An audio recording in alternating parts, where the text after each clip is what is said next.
শোনার পরে চেয়ারে বসে থাকতে পারি, ইচ্ছে করছে না সেই পরবর্তী সেগমেন্টে চলে যাই যেখানে আমি হোস্টের চেয়ারে বসে গেস্টের চেয়ারে বসে। তুমি আগে যাও তারপর আমি যাব। ভাই এটা তো আমার ডিসিশন না। ওরে বাবা, ও আচ্ছা, এটা কেন আমাদের এখানে কোনো স্বাধীনতা নাই? আমি তোমাকে অ্যাকশন করে দিচ্ছি, আমি ফার্স্ট অফার তোমাকে করছি। ঠিক আছে, থ্যাংক ইউ ভেরি মাচ। তুমি আমাদেরকে কি কোশ্চেন করবা মানে আমি আসলে একজন ভালো ডিরেক্টরের পাশে বসে নিজেকে সম্মানিত ভাবতে চাচ্ছি। আপনাদের দুইজনকে পাশাপাশি খুবই ভালো লাগছে। আচ্ছা ঠিক আছে, আমি সরাসরি প্রশ্নে চলে যাচ্ছি। তোমাকে সেন্স অফ হিউমারের উপস্থাপিকা হিসেবে নিজেকে পরিচয় দিই। ও আচ্ছা, প্রিয় দর্শক মণ্ডলী, আপনাদেরকে স্বাগত জানাচ্ছি। সবাই খুবই প্রিয় অনুষ্ঠান সেন্স অফ হিউমার। এখানে আপাতত আমি হোস্ট করছি, হোস্টের জায়গাটা চেঞ্জ করে। তো এখন কিছু সময়ের জন্য আমি আপনাদের শাহরিয়ার নাজিম জয় না, আমি মৌসুমী হামিদ হচ্ছে অ্যাজ এ হোস্ট আপনাদের সামনে আছি দুজন গেস্ট নিয়ে। একজন হচ্ছে শাহরিয়ার নাজিম জয় এবং আরেকজন হচ্ছে বাংলাদেশের খ্যাতনামা পরিচালক সোনাম। Okay fine. আপনি যে ভালো অ্যাঙ্কর, এটা আমাকে খ্যাতনামাটা বললো না। ও আচ্ছা, না আচ্ছা যাই হোক, আবার ইন্ট্রো দাও। না দরকার নাই, হয়ে গেছে। আর বলে দিছে। ওকে, জয় ভাই, আপনি তো পরিচালনা করেন, তো অভিনয় নাকি পরিচালনা কোনটা এনজয় করেন? অভিনয় এনজয় করেন, কিন্তু পরিচালনা আপনি অনেক কাজ পরিচালনা করেছেন, ইনফ্যাক্ট আপনি সিনেমাও পরিচালনা করেছেন। সো আপনার বিরুদ্ধে কমপ্লেইন আছে যে আপনি পেমেন্ট ঠিকঠাক মতো দেন না আর্টিস্টকে, এবং আপনার আর্টিস্ট সেট থেকে রাগটাক করে চলে গেছে এরকম কোনো বা স্ট্যাটাস দিছে আপনার সেট থেকে যে টাকা পয়সা সংক্রান্ত ব্যাপারে, এই ব্যাপারে নিয়ে এই আর্টিস্টটা ছিল একদম সঠিক একটি কথা। এই আর্টিস্টটার নাম প্রসূন আজাদ। আমার সেটে ছিল, আমাকে বলেছিল সন্ধ্যা 7টার সময় ভাইয়া আমার টাকাটা দিয়ে দাও। আমি বলছি যে তোমাকে টাকা দিচ্ছি। 8টার সময় আমাকে টেক্সট করলো টাকা না দিলে আমি শুটিং করবো না। 8:30টার সময় আমার কাছে আসলো কোথায় টাকা। 9টার সময় আমি তার কাছে গিয়ে বললাম get out from my set. Okay, এরকম ইনসিডেন্ট কি একবারই হচ্ছে? একটাই। এছাড়া আমার টাকা পয়সা ক্রিস্টাল ক্লিয়ার। আমি হয়তো বার্গেন করতে পারি, নেগোসিয়েশন করতে পারি, বাট এখন সেই সুযোগ নাই। আমি একটা পরিচিত মুখ, তোমাদের পাশের মানুষ। আমি তোমার টাকা না দিয়ে তোমাকে কি কাজ করাতে পারবো না। আমি না দিয়ে পারবো যদি আমি তোমাকে বলি মৌসুমী আমার কাছে টাকাই নেই, তুমি এটা মাগনা করে দাও। বাট এছাড়া আমার মনে কোনো অপশন নাই এখন। এই সময় আপনি as ডিরেক্টর কি পারবেন? বাংলাদেশের কোন অভিনেত্রীর সঙ্গে অভিনয় করতে গিয়ে আপনি নার্ভাস? মৌসুমী হামিদ।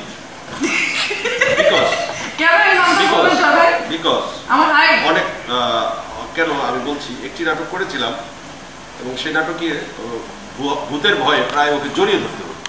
আচ্ছা, জড়িয়ে ধরার সময় আমি জানতে পারলাম ওর সাথে সুমন আনোয়ারের প্রেম। এই যে আপনি এখন একটা ভূত বলার কথা বলছেন, এটা তো বানাচ্ছে ধরার স্বাচ্ছন্দ্য হারিয়ে ফেলেছিলাম। জয় এখন কমপ্লিটলি একটা ভুল কথা বলতেছে, কারণ তখন সেটার জন্য তোমাকে আমার কোনো রিলেশনশিপ ছিল না। আমি ভুল বলছি না, শুদ্ধ বলছি। সেটার জন্য তো আমার ব্রেন সিটি স্ক্যান করতে হবে। তুমি তো চাপিয়ে দিতে পারো না। আমি তো চাপি, আপনার সঙ্গে কাজটি করেছিলাম আমি 2014 অফ কোর্স ছিল কি না ছিল আমার তো আমি জানি না, এখনো আছে কি না আছে আমি জানি না, আমি শুনেছি। না না না, শুনেছি। এখন আপনি এই যে আগে আপনি পরে শুনছেন, আপনি আন্দাজ একটা বলে দিলে তো হয়ে গেল না। কার কথা শুনেছিলাম? মনে হয় শাহরিয়ার শাকিলের কথা শুনেছিলাম। কার কথা জানি শুনেছি? যার কথাই শুনি। আপনার সঙ্গে সেখানে তো আমাকে পাশে দিলে হবে না। ছিল যে সিন আমি আপনার বুকে মাথা দিয়ে এভাবে শুয়েছিলাম। তাছাড়া আপনার সঙ্গে আচ্ছা, আমার বুকে মাথা রাখতে তোমার কেমন লাগছে? খুব বেশি মানে এবং জয় ভাই অনেক লম্বা লম্বা ডায়লগ ছিল, ডায়লগগুলো অনেক বড় বড় ছিল, যেগুলো দিতে জয় ভাইকে অসুবিধা হয়েছিল। তুমি যে লাইনে আগাচ্ছিল ওই লাইনে কোশ্চেন করলে আরো ভালো হবে। তাই না? এখন কিন্তু তোমার টাইম কিন্তু চলে যাবে। তুমি সুমন ভাইকে কিছু জিজ্ঞেস করো। আচ্ছা, সুমন ভাই আমার তাকে কিছু জিজ্ঞেস করার নাই, কারণ তার সম্পর্কে আমি সবকিছু জানি। আর আপনি মোটামুটি আজকে তার সম্পর্কে দর্শকদের সামনে খুব ভালোভাবে রিভিল করছেন। তার সম্পর্কে যদি এখনই সব জেনে যাও তাহলে পরবর্তী জীবন করে রইল কিছুই জানার বাকি থাকলো না। আমি আসলে মানুষকে জানতে চাই না। আমার মানুষ সম্পর্কে জানার আগ্রহ কম। ওকে ফাইন, আমার একটা ফ্রেন্ড, তার সম্পর্কে এত বেশি কিছু আমার কেন জানতে হবে? সে যদি আমি তার সাথে যতটুকু সময় থাকবো, একটা জিনিস জেনে যদি আমি ডিস্টার্ব হয়ে যাই, তো আমার দরকার কি? সে যেরকম আছে থাক, আমি এরকম আছে থাকি। আমার সঙ্গে আমি তার সঙ্গে কমফোর্টেবল কিনা যাচ্ছে, আমি যদি কমফোর্টেবল হইতে পারি তার সঙ্গে আহামরি যাই না। বুঝলাম তুমি বসছো প্রশ্ন করতে, উত্তর দিচ্ছ। এই যে প্রশ্নটা কত করে ফেললা তুমি? তুমি তাড়াতাড়ি প্রশ্ন চাপা দাও, তাড়াতাড়ি প্রশ্ন চাপা দাও। না, এখন দ্য লাস্ট কোশ্চেন। না, last question for Suman Anwar. সেটা হচ্ছে অভিনেতা হিসেবে শাহরিয়ার নাজিম জয়কে আপনি অ্যাজ আ ডিরেক্টর কত নম্বর দিবেন?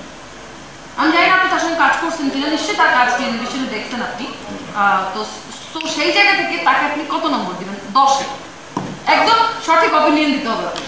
সঠিক ওপিনিয়ন দিতে হবে? হ্যাঁ, এটা সেন্স অফ হিউমার, এখানে আমরা সব সত্যি কথা বলি। আচ্ছা, আমার নাম্বার তাকে এখন দিতে হবে? এটা তো আসলে শুটিং এর পরে আমি নাম্বারটা দিব। না না না, তার অভিনয় তো আপনি দেখছেন, আপনি বলেন এখন তাকে কত নম্বর দিবেন? ওই নাম্বারই দিতে হবে? হ্যাঁ, নাম্বার দিতে হবে। না এরকম করলো না না, এরকম করবো না না না না না, আমি এখন হোস্ট, আমি যেটা বলবো সেটা হবে। জয় ভাই বলেন। 10-এ 10। এই যে এইটা তো আপনি আমার অন্য কিছু। আমি 10 নাম্বার পাওয়ার পরে আমার তো মানে কান্দা আসতেছে যে 10-এ 10 পাওয়া একজন অভিনেতা, তার কেন অভিনয়ের সংকট? কান্দা বেড়েছে। আচ্ছা, ইস প্লিজ জয় ভাই, কাইন্দ না আপাতত। এখন নিশ্চয়ই আমার লাস্ট। সুমন ভাই, আপনি মৌসুমীকে বসতে দেন আপনার পাশে, মানে আমার পাশে। হ্যাঁ please. Thank you very much Suman ভাই, এভাবে করেই চিরকাল দিয়ে দিয়েন আমাদেরকে। কেমন লাগছে? কি জন্য বৈশা? নো ফিলিংস ধরতে বললে বলতে পারবো পরে। আপনি না ধরলে কি ফিলিংস হয় না? তাহলে তো আপনি খুব খারাপ মানুষ। আমি জানি না সেটা বৈশা কি ফিলিংস হবে, আমি চেয়ারের উত্তাপ পাচ্ছি। তা আপনি ধরেন না কেন? আপনি পাশেই বসে আছেন। হ্যাঁ, ধরে এবার কি ফিল পাচ্ছেন? পূর্ণিমার মতো না। পূর্ণিমার মতো। আচ্ছা, কাকে অভিনয় করতে গিয়ে ধরে আপনার এরকম ওর মতো না, বা এরকম শেখ, বা এরকম অন্যরকম কিছু মনে হয়েছে? ক্যারেক্টারের বাইরে গিয়ে শাহরিয়ার নাজিম জয়ের, মানে আমরা তো আসলে যখন অভিনয় করি তখন জয় থেকে একটা চরিত্র করি, হয় না যে এরকম ইন্টিমেট সিন করতে গিয়ে চরিত্র ছুটে গিয়ে ব্যক্তিগত জায়গায় চলে আসছি, এরকম সিচুয়েশন তখন? মানে আমি শারিকার সাথে যখন নাটক করলাম প্রথম, খুব সুন্দর লাগলো। তা আমি ডিরেক্টর হই না, আবার নায়ক। আমার ক্যামেরাম্যান আমার সাথে ভালো সিং, একটা শর্ট ছিল, শব্দ হবে, শারিকা আমাকে জড়িয়ে দেবে। আমি ক্যামেরাম্যানকে বললাম যে এই শর্টটা তো মিনিমাম 8 বার নেওয়া উচিত। 8 বার, 8 অ্যাঙ্গেল থেকে, বারবার জড়াই একদম হিসাব নিকাশ সব ভুলে গেলাম। তাড়াতাড়ি শেষ করতে হবে, ফেসে যাবে। লিটারেলি 8 বার শট নেওয়া হলো। ক্যামেরাম্যান লাইট ঠিক করে, এই করে, সেই করে, আমি বারবার জড়াই দিই। আবার সে আবার এক লাইন বাড়ায় বলে, জয় ভাই লাইটের জন্য থাকতে হবে পজিশনে, পজিশনে আবার জড়াই দেয়। বাহ, দ্যাট ওয়াজ দ্য এক্সপেরিয়েন্স। তখন কিরকম লাগছে? অদ্ভুত মজা। তো এরকম সারা পৃথিবীব্যাপী আপনার এরকম অনেকবার ধরার অভিনেত্রীর মধ্যে কারা কারা আছে? না, এটা তো এই তুমি আবার মুখ ঘুরায় কি চিন্তা করতেছো? কিছু না, মানে চিন্তা করতেছি আর কি, নেক্সট টাইম জয় ভাই সব কবে শুটিং আছে। কেন খারাপ মনে হচ্ছে? না, অফ কোর্স নট। সরে গেলে কেন তুমি? না, আমার দেখতেছি, দূর থেকে দেখতে খুব ভালো লাগে। মাশাআল্লাহ বলো। মাশাআল্লাহ। তোমরা কি জানি ছিল প্রশ্ন? যে এরকম মানে এরকম জগৎ তালিকার মধ্যে সারা পৃথিবীব্যাপী কোন কোন অভিনেত্রীরা রয়ে গেছে যাদেরকে এখনো ধরা হয়নি? ভাই ইন্ডিয়ার সবাই ধরতে মন চায় ভাই, সবাই সবাই ভাই, কলকাতার না বোম্বে।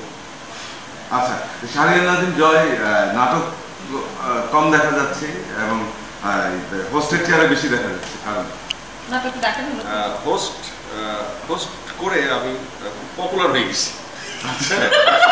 সব চ্যানেল থেকে আমাকে হোস্ট করার জন্য প্রায় চ্যানেল থেকে বলছে, এবং প্রচুর শো করছি, এবং নাটকের থেকে বেশ পপুলারও বেশি সহজে হওয়া যায়। এবং আমি তো অনেক কাজ করেছি। আর সুমন আনোয়ারের মতো ডিরেক্টররা আমাকে কেন যেন ডাকে না, ইনসিকিউর ফিল করে। হ্যাঁ, ওরা ডাকে হচ্ছে নির্ভেজাল গো বেচারা টাইপের নায়কদের, যারা তাদের বসে থেকে ফনা না তুলে প্রেমিকাকে সেভ করে শুটিং করে চলে আসে। শাহরিয়ার নাজিম জয়কে ভাবে যে যে কোনো সময় মৌসুমী আমি নিয়ে ভেঙে যাবে, কিন্তু এটা আমি নিশ্চিন্ত করছি আমি অন্যের ভাবনাতে স্পর্শ করি। আপনি আমাকে 5 জন অভিনেতার নাম বলেন যারা সেটে কাস্টিং করার পর সিনেমায় নিয়ে যাবে, আগামী 1 বছর আমি ওই 5 জনের নিয়ে কাজ করবো। বলেন। 1 শাহরিয়ার নাজিম জয়। 2 শাহরিয়ার নাজিম জয়। এই যে আপনি 1 বছর আমাকে নিয়ে কাজ করে দেখেন। Thank you very much, thank you very much. Mousumi আমাদের আসতে হবে সামনে, আমাদের অনুষ্ঠান আসলে সময়ের সাথে সাথে আমরা শেষ করতে হচ্ছে। তুমি ওই হাতটা মিলাও ভাই, এটা সবসময় রং। বাবা হাত দিলে কেন রং নাম্বার না, আপনি রং নিয়ে সোনিয়া। তুমি দেখো আমি তোমাকে ধরার এইভাবে আসাটা, মানে সুমন ভাইয়ের হাতটা ধরে কোনোই মজা পাচ্ছি না। আমার হাত ধরে তারপরেও আমি শোর জন্য এই হাত ধরে, দুইজনের হাত ধরে দর্শকের কাছে এলাম, হাত ছেড়ে দিলাম। এবার সেন্স অফ হিউমারে আসার অনুভূতিটি দর্শকের সাথে শেয়ার করে আমরা বিদায় নিতে চাই। আচ্ছা, খুবই অনেস্ট ওপিনিয়ন যদি বলি যে সেন্স অফ হিউমার অনুষ্ঠানে আসার অনুভূতি ফাইন, সো আর কি। আর একটু কিছুক্ষণ থাকতে পারলে আরো ভালো লাগবে। এক্স্যাক্টলি, আরো কিছুক্ষণ তাহলে তোমাকে পাকানো যায়, তোমাকে আজকে একটু কম পাকাইছি।